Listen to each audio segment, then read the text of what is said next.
책망을 받으면서도 목이 곧은 사람은 갑자기 패망을 당하고 피하지 못하리라. 의인이 많아지면 백성이 즐거워하고 악인이 권세를 잡으면 백성이 탄식하느니라. 지혜를 사모하는 자는 아비를 즐겁게 하여도 창기와 사귀는 자는 재물을 잃느니라. 왕은 정의로 나라를 견고하게 하나 뇌물을 억지로 내게 하는 자는 나라를 멸망시키느니라. 이웃에게 하청하는 것은 그의 발 앞에 그물을 치는 것이니라. 악인이 범죄하는 것은 스스로 올무가 되게 하는 것이나 의인은 노래하고 기뻐하느니라. 의인은 가난한 자의 사정을 알아주나 악인은 알아줄 지식이 없느니라. 거만한 자는 성읍을 요란하게 하여도 슬기로운 자는 노를 그치게 하느니라. 지혜로운 자와 미련한 자가 다투면 지혜로운 자가 노하든지 웃든지 그 다툼은 그침이 없느니라. 피 흘리기를 좋아하는 자는 온전한 자를 미워하고 정직한 자의 생명을 찾느니라. 어리석은 자는 자기의 노를 다 드러내어도 지혜로운 자는 그것을 억제하느니라. 관원이 거짓말을 들으면 그의 하인들은 다 악하게 되느니라. 가난한 자와 포악한 자가 섞여 살거니와 여호와께서는 그 모두의 눈에 빛을 주시느니라. 왕이 가난한 자를 성실히 신원하면 그의 왕위가 영원히 견고하리라. 아멘. 29장은 특별히 공동체의 지도자들이 어떻게 지혜로운 삶을 살아야 하는지를 가르쳐 줍니다. 본문 2절 말씀처럼 지혜로운 지도자, 의로운 지도자들이 나타나면 백성이 즐거워합니다. 하지만 어리석은 사람, 악인이 권세 있는 지도자 자리에 오르면 백성이 고달파지고 탄식하게 됩니다. 지도자가 그만큼 중요하다는 것인데 오늘 본문에서는 지혜로운 지도자와 연관해서 세 가지 내용을 말해주고 있습니다. 첫째로 지혜로운 지도자는 귀가 제대로 열려 있습니다. 1절에 보면 자주 책망을 받으면서도 목이 곧은 사람은 갑자기 패망을 당한다고 합니다. 책망 듣기를 싫어하고 책망에 귀를 닫고 있는 지도자는 갑자기 망하고 만다는 겁니다. 아울러 지혜로운 통치자는 아첨의 위험성을 알고 아첨에 휘둘리지 않습니다. 5절에 보면 이웃에게 아첨하는 것은 그 발 앞에 그물을 치는 것이라 했습니다. 아첨은 사람으로 하여금 덫에 걸려 생명을 잃게 만드는 겁니다. 지혜로운 지도자는 그렇기 때문에 아첨하는 말을 좋아하지 않습니다. 아첨하는 말을 좋아하고 그 아첨에 젖어들다가는 해를 당한다는 것을 잘 알기 때문입니다. 그래서 아첨하는 말을 기뻐하지 않고 아첨하는 사람을 멀리합니다. 이렇게 아첨을 멀리하며 도리어 책망에 귀가 열려있는 사람이 지혜로운 지도자입니다. 달리 말하면 귀가 제대로 열려있는 사람이 지혜로운 지도자라는 겁니다. 귀가 제대로 열려있어서 어떤 말이 정당한 책망이고 어떤 말이 아첨하는 말인지를 잘 분별해서 들을 것을 듣고 거부할 것을 거부하는 사람, 이런 사람이 지혜로운 지도자인 것입니다. 그러니 우리는 지도자들이 충언과 책망은 잘 받아들이고 근거 없는 아첨은 거부할 줄 아는 그런 귀를 가진 사람들이 되게 해달라고 기도할 수 있어야겠습니다. 교회의 지도자나 국가의 지도자가 이렇게 귀가 제대로 열려 있어서 분별을 잘 해야지만 그가 다스리는 공동체가 평안을 누리게 될 것입니다. 아울러 지도자만이 아니라 여러분 역시 귀에 듣기 좋은 말, 아첨하는 말만 좋아할 것이 아니라 책망도 달게 받아들이고 책망 앞에 돌이킬 수 있는 그런 지혜로운 성도들로 살아갈 수 있기를 바랍니다. 둘째로 지혜로운 지도자는 가난한 자, 약자를 배려합니다. 지혜로운 지도자는 7절에 있는 말씀처럼 가난한 자의 형편을 헤아려 줄 줄을 압니다. 가난하고 약하고 힘없는 사람의 마음을 이해하고 배려하고 헤아릴 줄 아는 사람, 그 사람이 좋은 지도자, 지혜로운 지도자라는 겁니다. 반면에 어리석은 악인은 공감해 줄 만한 그런 지식, 그런 능력이 없습니다.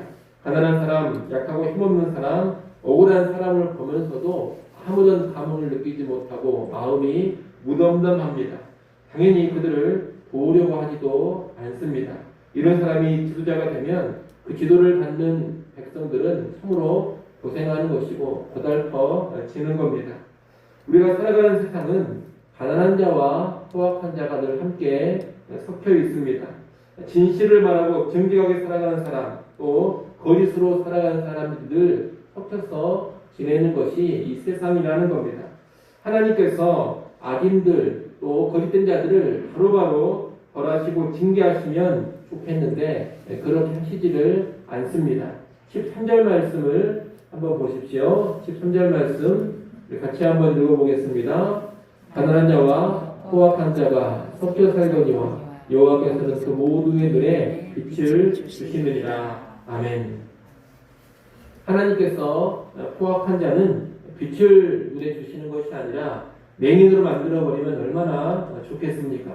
그런데 하나님께서는 그렇게 하시지를 않습니다. 물론 최후에는 궁극적으로 심판하시지만 대부분의 경우 이 땅을 살아갈 때에는 가난한 자도 포악한 자도 다 두 눈 뜨고 잘 보고 살게 하신다는 겁니다. 이것을 가리켜 일반 은총이라고 합니다. 선인이 됐든 악인이 됐든 모두에게 삶을 주시며 생명을 유지할 수 있는 그런 은총을 하나님께서 주신다는 겁니다.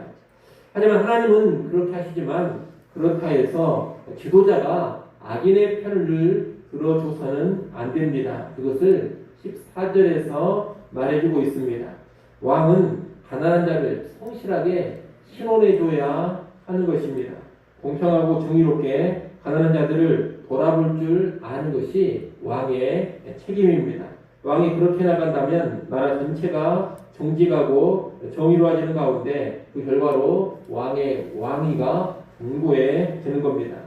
반대로 지도자가 공평과 정의를 성실하고 악인들의 거짓말에 휘둘리면 온 나라가 어두워지고 맙니다.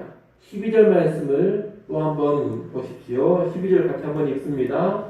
관원이 거짓말을 들으면 그의 하인들은 다 악하게 되느니라.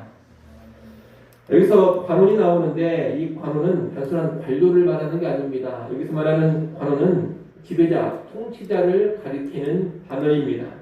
통치자, 지도자가 거짓말에 귀를 기울이고 그 거짓말을 따라간다면 그 밑에 있는 사람들도 다 거짓된 자, 악한 자가 되어버린다는 겁니다. 그래서 온 나라에 거짓이 만연하고 악이 반영해져서 결국 나라가 몰락하고 마는 것입니다. 이처럼 하나님께서는 이 땅의 가난한 자와 포악한 자, 정직한 자와 거짓된 자를 즉각 심판하시지 않고 일반적인 은총을 베풀어 주시지만 지도자, 통치자들은 거짓을 멀리하며 악인을 분명히 분별하면서 처벌해 가야 합니다. 가진 자, 힘 있는 자의 이익만 이해하고 거짓에 동조하면서 강자만 싸고 도는 그런 지도자가 되어서는 안 됩니다. 우리가 이 말을 오해해서는 안 됩니다. 이 말은 가진 자, 힘 있는 자를 무조건 배타시하고 배척해라 이런 이야기가 아닙니다. 가진 자들의 정당한 권익과 정당한 이익도 추구해 주는 것이 지도자가 가지고 있어야 될 정의일 것입니다. 다만 보편적으로 본다면 가난하고 힘없는 사람들, 약한 사람들이 관심을 받지 못하고 억울한 일을, 불의한 일을 많이 당하는 경향이 있기 때문에 가난한 사람들을 향한 사랑과 공평, 정의를 특별히 지도자는 잃어버리지 않아야 한다는 겁니다. 가진 자든 없는 자든 강한 자든 약한 자든 정직과 공의로 대해갈 때 특별히 억울한 일 당하기 쉬운 가난한 자들에 대한 특별한 사랑과 관심을 가지고 살아갈 때 온 나라가 평안해지고 견고해지는 것입니다. 그래서 우리는 지도자들이 공의와 정직으로 행하되 특별히 공동체의 가난한 자, 약자들을 배려하면서 그들을 위한 공평과 정의의 통치에 깨어있도록 기도해 줄 수 있어야 하겠습니다. 또한 지도자들만이 아니라 우리도 이 땅을 살아갈 때 가난한 자, 약한 자들을 향한 특별한 관심과 사랑을 보여줄 수 있어야 하겠습니다. 끝으로 지혜로운 지도자는 욕망과 분노를 잘 조절합니다. 어리석고 악한 지도자는 욕망에 종이 됩니다. 그래서 창기와 어울리기도 하고 뇌물을 요구하기도 합니다. 3절 하반절, 4절 하반절에서 그런 연관된 말씀을 하고 있습니다. 성적인 욕망이라든가 돈에 대한 욕망을 제어하지 못하고 지도자의 자리, 권력이 있는 자리에서 성적인 방종과 돈 욕심을 추구하는 것입니다. 아울러 어리석은 지도자는 분노를 조절하지도 못합니다. 11절 상반절에 보면 어리석은 자는 자기의 노를 다 드러낸다고 합니다.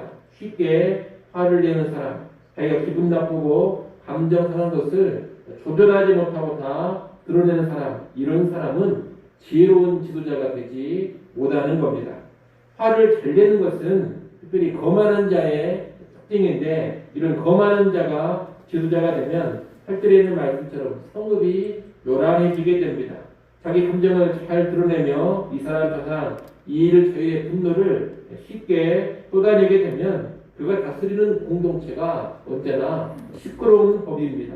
그래서 그런 지도자 밑에 있는 사람들은 늘 피곤하고 긴장된 삶을 살아가게 됩니다. 불행한 일인 것입니다. 반면에 지혜로운 지도자는 욕망과 분노를 잘 조절합니다.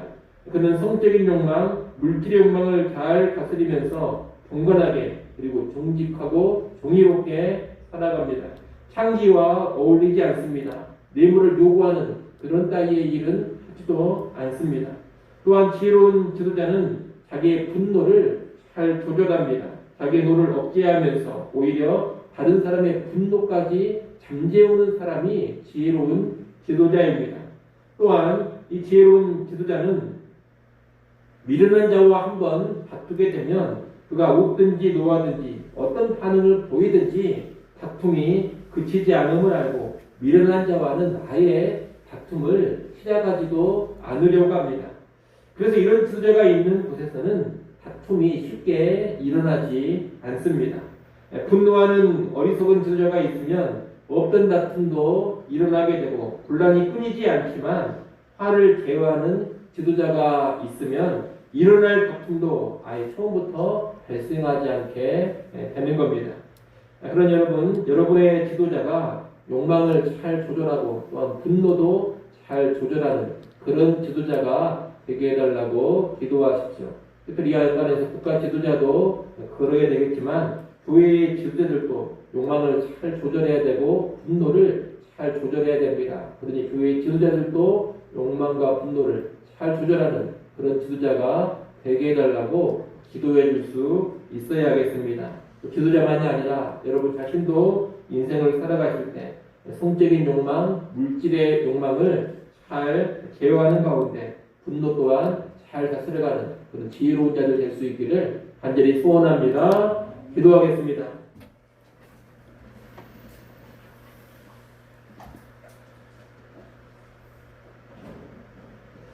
하나님 아버지, 지혜로운 사람, 특별히 지혜로운 지도자가 어떤 사람인지를 장언의 말씀을 통해 보았습니다.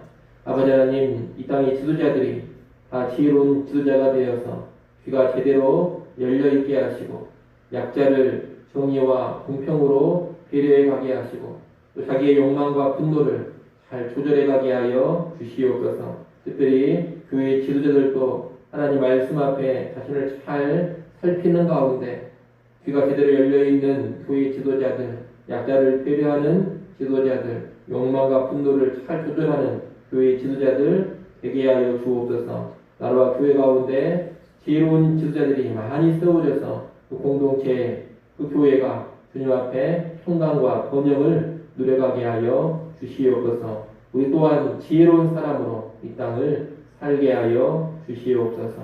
아버지 하나님, 이 시간도 하나님께 나아오게 하시고 다시금 기도할 수 해주셔서 감사합니다. 주님이 허락하신 오늘 하루도 주님과 동행하며 살아가게 하여 주옵소서. 주님과 동행할 수 있는 힘을 이 새벽 시간을 통하여 공급받게 하여 주시옵소서. 여러 가지 필요한 것들 하나님 앞에 아뢰입니다. 구하는 제목 들으시고 때를 따라 돕는 은혜들 우리에게 허락하여 주시옵소서. 예수님의 이름으로 기도드리옵나이다. 아멘.